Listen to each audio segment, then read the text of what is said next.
नमस्कार। मैं colonel doctor Girijesh Saxena Bhopal से।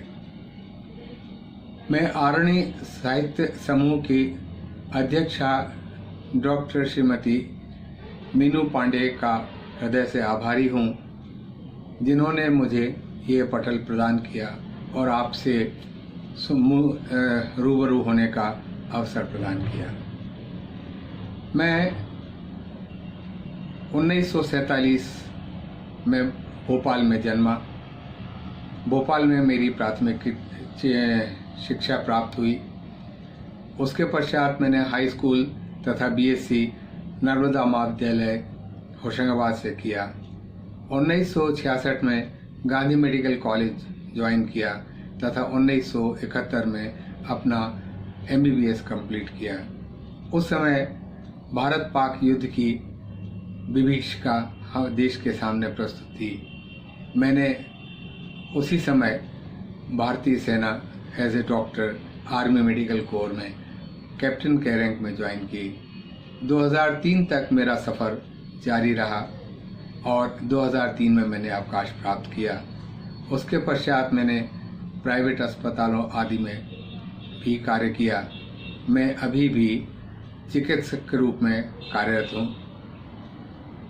मेरा साहित्यिक सफ़र यूं तो 60-62 से ही शुरू हुआ था, परंतु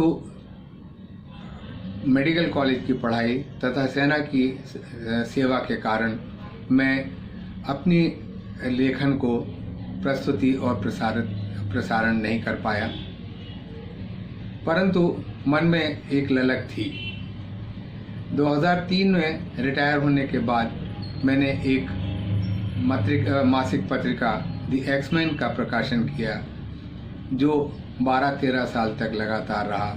साथ में मेरी साहित्य सेवा की ललक को भी दोबारा से पंख मिले। मैं वास्तविक रूप में साहित्य क्षेत्र में 2012 के बाद ही उतर पाया और उसके बाद मेरा प्रेरणादायक भूतपूर्व सैनिकों की आत्मकथा और चरित्र चित्रण की पहली पुस्तक कामयाब सफ़रनामा 2012 में प्रकाशित हुई। उसके पश्चात प्रतीक्षालय मेरा काव्य संग्रह प्रकाशित हुआ।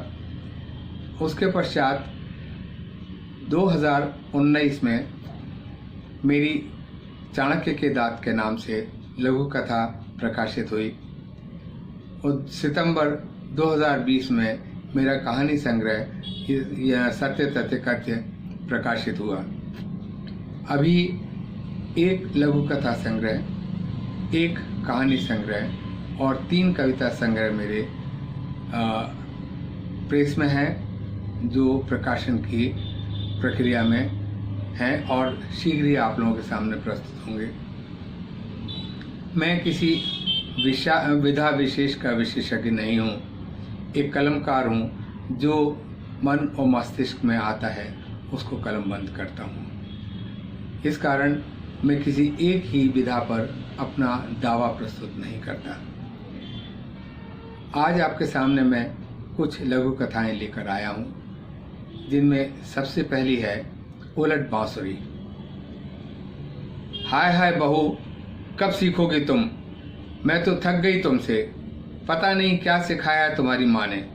2-4 लक्षण सिखाकर तो भेज सकती थी।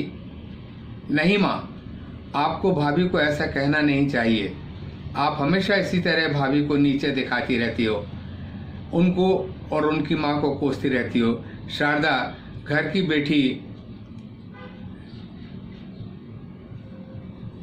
का विरोधी स्वर उभरा। क्यों नहीं बोलूंगी? क्या सिखाया है इसकी माँ ने? बताए तो जरा। और हाँ, तू कल तक तो मेरी हाँ में हाँ मिलाती थी, 2 माह ससुराल हो आई तो भाभी की हो गई। शारदा की शादी को 2 ही माह हुए थे। पहली विदा में आई थी कल ही। माँ ठीक ही तो है। उनकी माँ ने सबसे बड़ा गुण तो ये दिया कि भाभी आपका मान सम्मान करती हैं, आप की किसी भी भली बुरी का जवाब नहीं देती। जवाब क्या देगी? इस काबिल तो हो। माँ ने अपनी टेक निभाते हुए कहा, माँ आप कितनी काबिल हो ये भी पता है आपको? शर्म नहीं आती अपनी माँ से ऐसी बात करते हैं क्या? नहीं माँ, नहीं आती।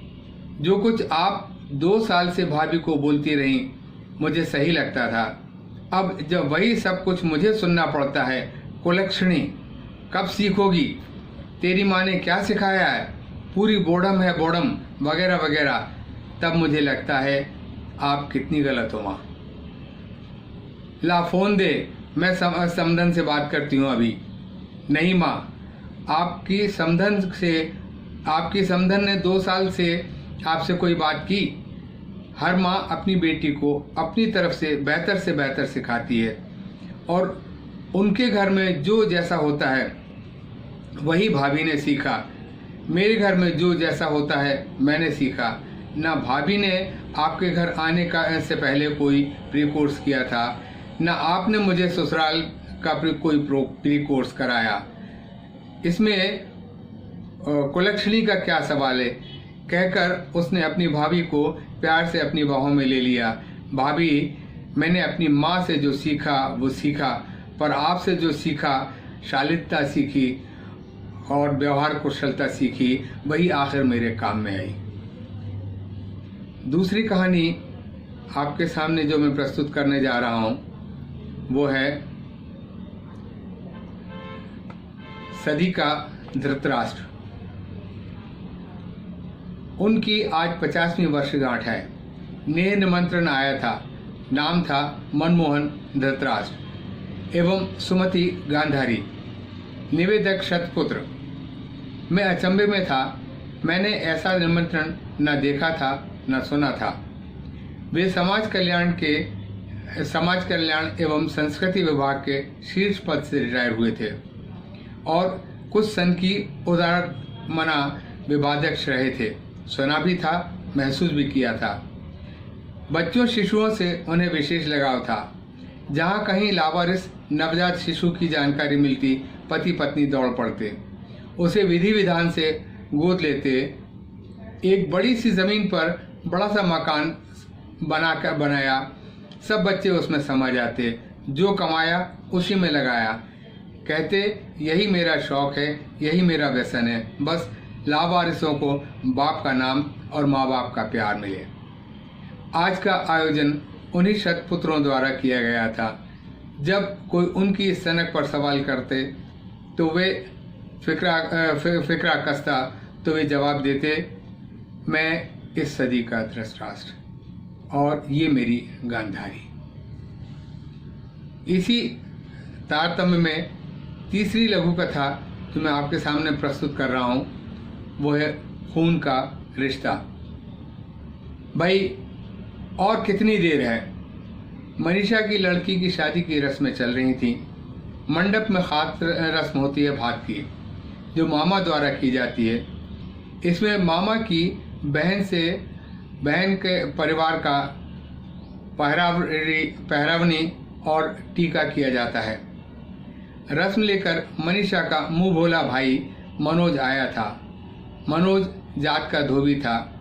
जात पता लगते ही सगे संबंधियों को नागवार गुजरा। लोगों ने ऐतराज जताया, भाई नहीं तो बात मत करो, मगर ये सब क्या है? लोगों की ओहापोह को खत्म किया मनीषा के पिता वकील साहब ने। साहिबान, बरसों पहले एक दुर्घटना में खून बहने से मनीषा लगभग मरने को थी। सारे परिवार का खून मैच नहीं किया। उस समय मनोज ने अपना खून देकर उसकी जान बचाई।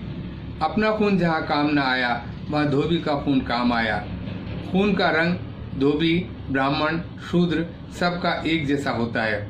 आओ मनीषा, मंडप में आओ। साहिबान, मनोज मनीषा का माँ जाया भाई भले ही ना हो, पर खून का रिश्ता तो है।